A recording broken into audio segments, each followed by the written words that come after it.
Ethan Blake never saw it coming. The wine glasses clinked, the pasta steamed between them, and Sasha Lorne, his girlfriend of nearly 2 years, was picking at her food like it had insulted her. "You're quiet tonight," he said, watching her. She sighed, swirling her fork half-heartedly. "There's no easy way to say this, so I'm just going to say it." His heart sank. "Say what?" She looked up, straight into his eyes. Cool, calculated. "I met someone." Everything stopped. The waiter walked past. Laughter bubbled from a nearby table, but Ethan heard none of it. "You met someone?" he echoed, blinking. "It wasn't planned. I didn't expect it, but it's real. I can't ignore it. I'm sorry, Ethan. I didn't want to hurt you." He couldn't move, couldn't breathe. "Who is he?" She hesitated. Then, quietly, "Cole Devon." The name sliced through his brain like glass. Sasha had mentioned Cole before, a tech entrepreneur with flashy charm and a fast car. They'd met at some industry party. Ethan hadn't thought twice, until now. 2 weeks later, Ethan still hadn't slept properly. He drifted through work in a haze, his phone filled with texts from friends trying to check in. He ignored most of them. One night, desperate to escape the silence of his apartment, he ended up at a rooftop bar in Midtown.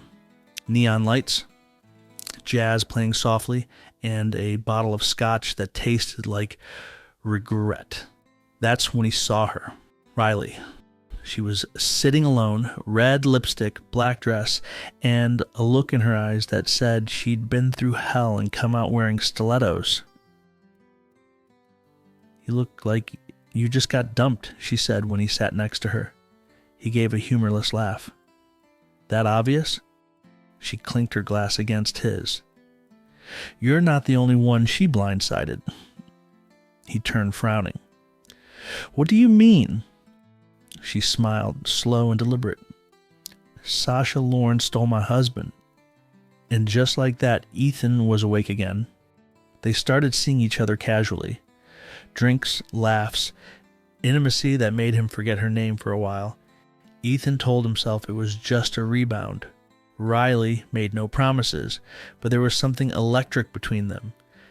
She understood his anger, his confusion, his need to feel like he mattered.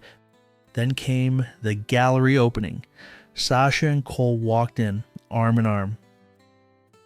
Perfect, gleaming, smug. Riley wore a red dress that made jaws drop. She took Ethan's arm, leaned in close, and whispered, "Smile, she's watching." Sasha's mask slipped for a moment, just enough for Ethan to see it. "She's not used to losing," Riley murmured, and Ethan started to wonder if he wanted to help her lose a little more. They played the game well, dates at all the right places, social media posts just suggestive enough to stir curiosity, and it worked. Sasha began texting Ethan again. "Hope you're doing okay. You seemed different at the gallery." Ethan showed Riley the messages. She smirked. "She hates not being the center of attention. Let's give her a reason to spiral."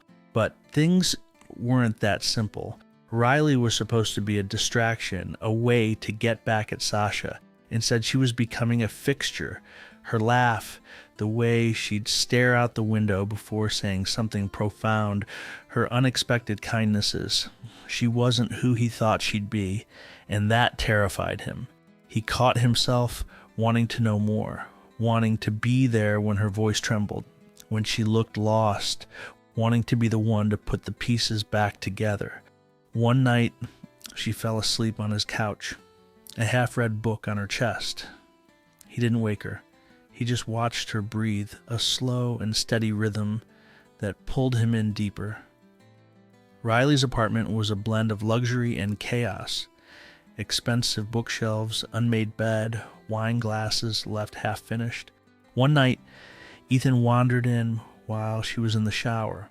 He noticed a folder poking out from under a stack of magazines. Curious, he opened it Inside were photos of Sasha, Cole, even Ethan, notes, screenshots, emails.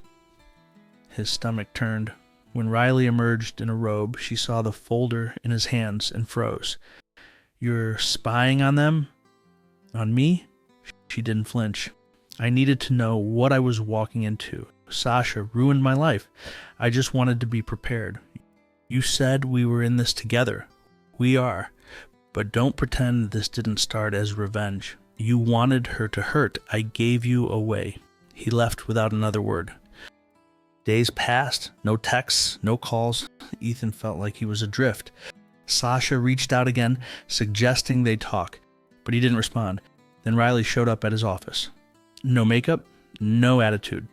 Just her. "I didn't mean to use you," she said softly, "but I did. And I'm sorry." He studied her. "What now?" "Now I tell you the whole truth. No games, no plans, just me." And she did.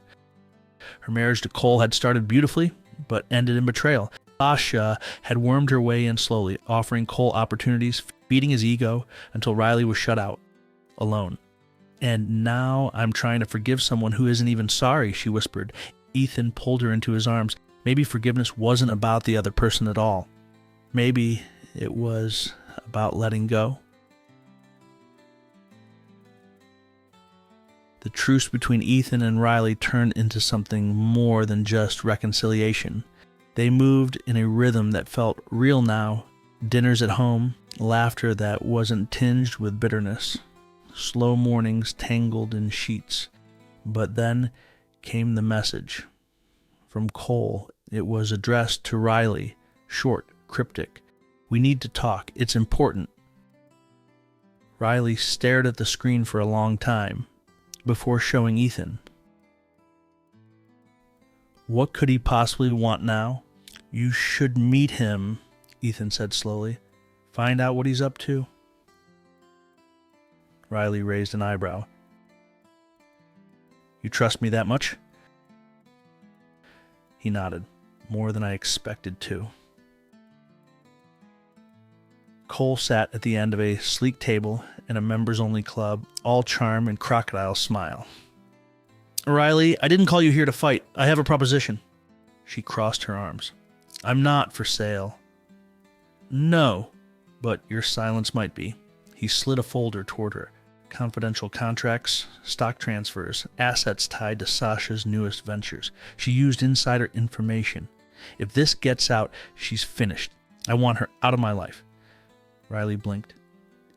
"You want me to destroy her?" "For you, she used you. She used me. Let's both win." Riley walked out without taking the folder, but her hands were shaking. Ethan paced the living room. "You didn't take the deal, right?" "Of course not, but you considered it." Riley said nothing. The silence hurt more than words. "Riley, we've come so far. Please don't let revenge win." She turned to him, voice low. "I didn't come this far to lose myself, but I also can't forget what she took from me." "Then fight fair. Be better. Don't be her." Sasha arrived at Ethan's door 2 days later. "I made a mistake," she said. "Cole isn't who I thought he was. I shouldn't have left you. But I miss you. I always will." Ethan shook his head. "You never wanted me. You just didn't want anyone else to have me." She flinched.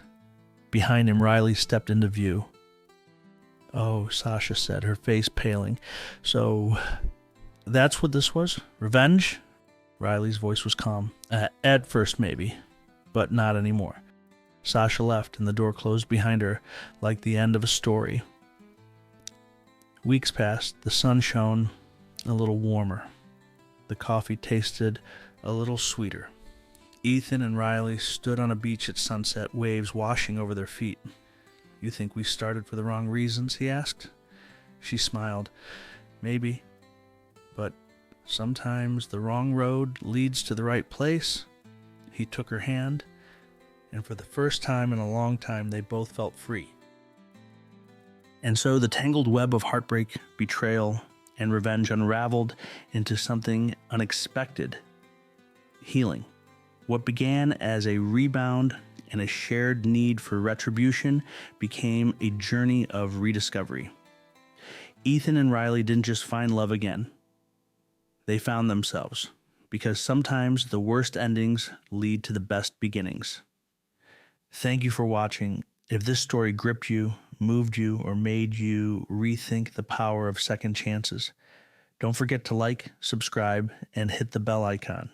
There's more where this came from. Until next time, stay strong, stay curious, and remember, even broken hearts can build beautiful stories.